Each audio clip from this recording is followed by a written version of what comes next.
உத்தரப்பிரதேசத்தின் பிரயாக்ராஜில் மகா கும்பமேளா 13ஆம் தேதி தொடங்கியது. ஒவ்வொரு நாளும் பல லட்சக்கணக்கானோர் குவிகின்றனர்.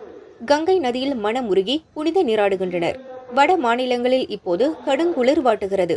அதையெல்லாம் பொருட்படுத்தாமல் மகா கும்பமேளாவுக்கு சாறை சாறையாக பக்தர்கள் திரண்டு வருகின்றனர்.